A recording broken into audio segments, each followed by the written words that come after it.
News 24 express का काफिला पहुंचा है बिल्हौर विधानसभा सीट पर, जहां पर आज हमारे साथ हैं बीजेपी प्रत्याशी मोहित सोनकर और राहुल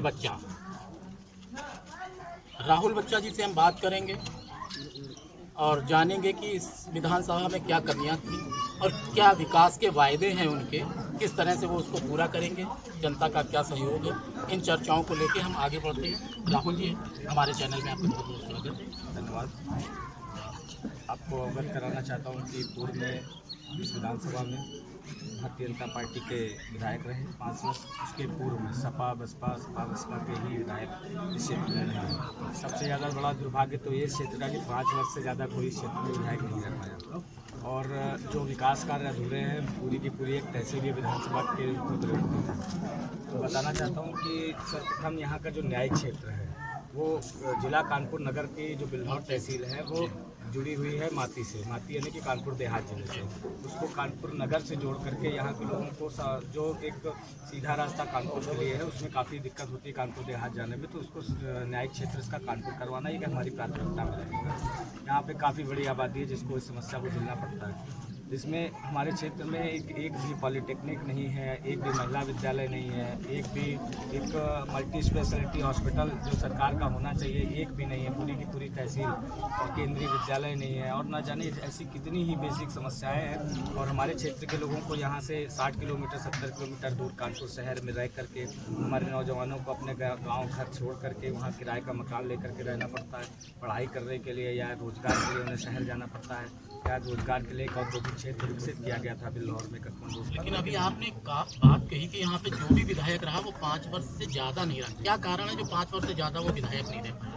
पूर्व में चूंकि लोग पार्टियां बदलते रहे, हाँ पार्टियों के अतिरिक्त जो यहाँ पर लोगों की कार्य करने की जो क्षमता है या पूरी नहीं हो पाती, 5 साल में खत्म हो जाती है। इच्छा शक्ति जो है इतनी ज़्यादा प्रबल लोगों के बीच में नहीं है। लोगों ने क्षेत्र में जीत करके सिर्फ शोषण करने का काम किया है और इसीलिए पिछली बार बड़ी उम्मीदों से लोगों ने भारतीय जनता पार्टी की तरफ देखा और हमारे विधायक को चुना, लेकिन वो भारतीय जनता पार्टी के विधायक पहली बार कमल खिलाने वाले भगवती सागर आप यहाँ से रहे हैं और लेकिन उसमें उसके पहले भी शायद भगवती सागर यहाँ से बसपा से चुनाव दो बार का उनका कार्यकाल रहा है।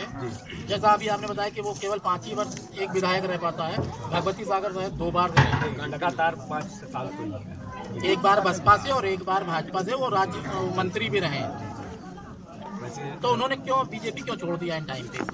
उनकी इच्छा है। मैं जानता हूं कि भारतीय जनता पार्टी के अतिरिक्त अन्य जो भी दल है उनमें लोग अपना निजी स्वार्थ लेकर के काम करते हैं, क्योंकि भारतीय जनता पार्टी का कार्यकर्ता निजी स्वार्थ से हट करके जनता के हित में कार्य करने का इच्छुक होता है। तो मैं आपको ये अवगत करा देना चाहता हूँ कि भारतीय जनता पार्टी की जो मानसिकता का अगर बैठा है, मैं आपका भाई, मैं भारतीय जनता पार्टी के जो विचारधारा है उसके तहत अपने लोगों के बीच में रह करके काम करने वाला हूँ। मेरी व्यक्तिगत कोई इच्छाएं नहीं है, कोई भी आशाएं नहीं है। मैं आपके बीच में काम करूँ 5 साल नहीं 25 साल, और 25 साल करके तब जा करके आप मुझे 5 साल में जज कर लीजिए कि मैंने कितना काम किया। निष्ठा के साथ आप बीजेपी में जुड़े रहोगे, ऐसा आपका कहना है? पूरा जीवन मेरा तो बीजेपी में ही है। भगवती सागर की तरह नहीं करेंगे कि सत्ता का लालच का बाकी पार्टी में आना और फिर दूसरी ओर चले जाना?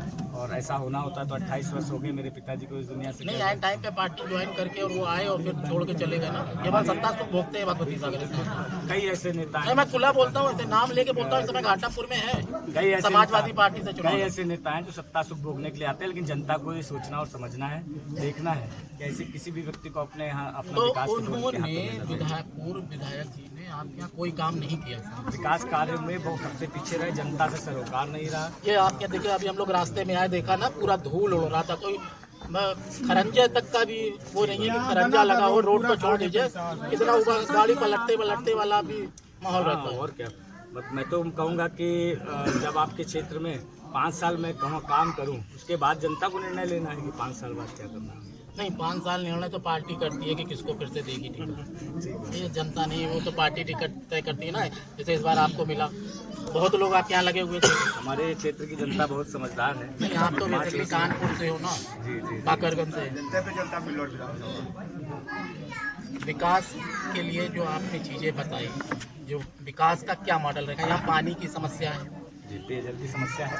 पूर्व में लोकसभा में चूँकि हमारे ही सांसद रहे 2014 से, वर्तमान में भी भारतीय जनता पार्टी के सांसद हैं। जगह क्यों नहीं काम हो पा रहा है? नहीं, काम है, पानी की टंकियों को लगाया जा रहा है, लेकिन समस्या आपकी बनी हुई है बराबर। आपका बीजेपी काम का जो विस्तारीकरण है, क्योंकि 2014 से आज 2022 चल रहा है, 6-7 साल हुए हैं। मुझे लगता है कि पूर्व में जो 25-25, 30-30 साल सरकारें रही हैं, उन्होंने जब जाकर नहीं, देखिए राहुल जी, पहले भी आपके बीजेपी से रहे सांसद श्याम बिहारी मिश्रा जी लगातार, तब ये हमारा भारतीय जनता पार्टी, तब ये विधानसभा हमारा ये चौबेपुर का हिस्सा, हाँ चौबेपुर लगती, आज ये बिल्हौर नहीं लगती, तब चौबेपुर विधानसभा थी, लेकिन सांसद बिल्हौर में रहता था, ये बिल्हौर में ही गाँव होता था। लोकसभा कोई हो, विधानसभा कोई हो, 5 विधानसभा या 4 विधानसभा एक लोकसभा में आती है, लेकिन सांसद का तो काम होता है ना अपने सब पूरे लोकसभा क्षेत्र को सुंदर बनाने। अधूरे कार्य रह गए, बहुत दिन श्याम बिहारी जी रहे हैं, अधूरे कार्य, ईश्वर उनकी आत्मा को शांति प्रदान करे। जो भी कार्य उनके द्वारा किए गए, हम सभी उसके साक्षी हैं, गवाह, लेकिन हम लोग अपनी तरफ से जो अधूरे कार्य रह गए उनको पूरा करने का आप सभी लोग मिलकर के प्रयास करें। और भी कोई आपकी प्राथमिकता हमारी यही है कि अच्छे और एक नेक व्यक्ति को चुन करके आप विधानसभा क्षेत्र में जब भी भेजें, और उस काम का विस्तारीकरण करने के लिए नीचे ब्लॉक प्रमुख से लेकर के जो जिला पंचायत और ग्राम प्रधान तक बनते हैं, तो ये एक ऐसी चेन होती है कि ऊपर से यहाँ नीचे तक आने वाले कामों में सभी अगर अच्छी मानसिकता के और अच्छे लोग बैठेंगे तो हमें एक लगता है कि विकास। अच्छा, एक अन्ना मवेशियों की बहुत बड़ी समस्या है, पूरे प्रदेश में है, आपके यहाँ भी है, तो इसके लिए क्या है? मैंने विपक्ष कहता है भैया कोई काम नहीं, बाबा जी ने गैया छोड़ रखी है, सब गाय मर रही है। देखिए है क्या कि पूर्व में जो गाय और जो गोवंश हमारे किसी काम के नहीं होते थे, तो उन्हें ये कसाई उठा करके ले जाते थे, उन्हें काट करके मांस उसका बेच देते थे। लेकिन जब से बाबा जी की सरकार आई है, उन्होंने पूरी तरीके से आश्वस्त कर दिया किसी भी तरह गौहत्या नहीं हो रही। तो जब गौहत्या नहीं हो रही तो उनकी तादाद बढ़ी, जब बढ़ी है तो उसके विस्तारीकरण के लिए उन्होंने गौशालाएँ खोल करके उनको एक अच्छी तरह संचालित करने का 5 साल काम किया, लेकिन कहीं कमियाँ, कोऑर्डिनेशन की कमियाँ, कहीं अन्य कमियाँ नहीं। आपको भी लगता है कि कमियाँ हैं? तो गाय मर रही है, गौशाले में प्रॉपर चारा नहीं मिल रहा है, व्यवस्थाएं चूँकि बदली जा रही हैं। ग्राम पंचायत स्तर पर अब गौशालाएं खोलने का हमारा एक प्लान चल रहा है, और निश्चित रूप से 5 सालों में ये एक ऐसी समस्या है जिसका निस्तारण सर्वप्रथम किया जाएगा, और जिसके लिए मैं खुद भी यहाँ पर एक यहाँ के निवासी से वचनबद्ध हूँ। मैंने सबसे वचन दिया है कि इस समस्या का जल्दी ही समाधान किया जाएगा। 20 तारीख का महापर्व चुनाव, इसके लिए कोई जनता को संदेश हमारे चैनल? संदेश यही है कि पहले जलपान और फिर पहले मतदान फिर जलपान, ऐसा हमारे सभी लोग कहते हैं। भारतीय जनता पार्टी के अतिरिक्त जो भी हमारे चुनाव आयोग है उसकी भी यही लाइन है कि पहले मतदान फिर जलपान, और ये हम सब की जिम्मेदारी है कि अपना मतदान जितना ज़्यादा से ज़्यादा अच्छा हो सके, क्योंकि मैंने पिछले अभी देखा प्रथम चरण में 60% के आसपास वोटिंग हुई। मैं चाहता हूँ कि कम से कम ये परसेंटेज 25% तक बढ़ना चाहिए इस विधानसभा बिल्हौर में। आपके अंदर वो उत्साह है, मैंने देखा है, और ये परसेंटेज 75% से नीचे ना जाए। मैं तक कहता हूँ कि 100% भी वोटिंग हो, तो आपके सभी के द्वारा, आपके सहयोग से ये हम जितना ज़्यादा वोटिंग होगी और हम सभी उतना ज़्यादा भारतीय जनता पार्टी को मजबूत कर सकेंगे। 75% पे आप ला रहे हो, पहले आप करो, अगर 25% तो 85 हो रही है, 60 से 75%, मतलब 75% तक इंक्रीज करें, 60% वोटिंग। 60 को 75 पे ले जाना, पहले आपने 85 कर दिया, तो 85 से कम कर दिया। ये हमारे साथ थे राहुल बच्चा जी, जिन्होंने बड़े बेबाकी से अपने जवाब दिए हैं। न्यूज़ 24 की टीम के साथ मैं अविनाश शुक्ला, कैमरा पर्सन दिव्यांश के साथ।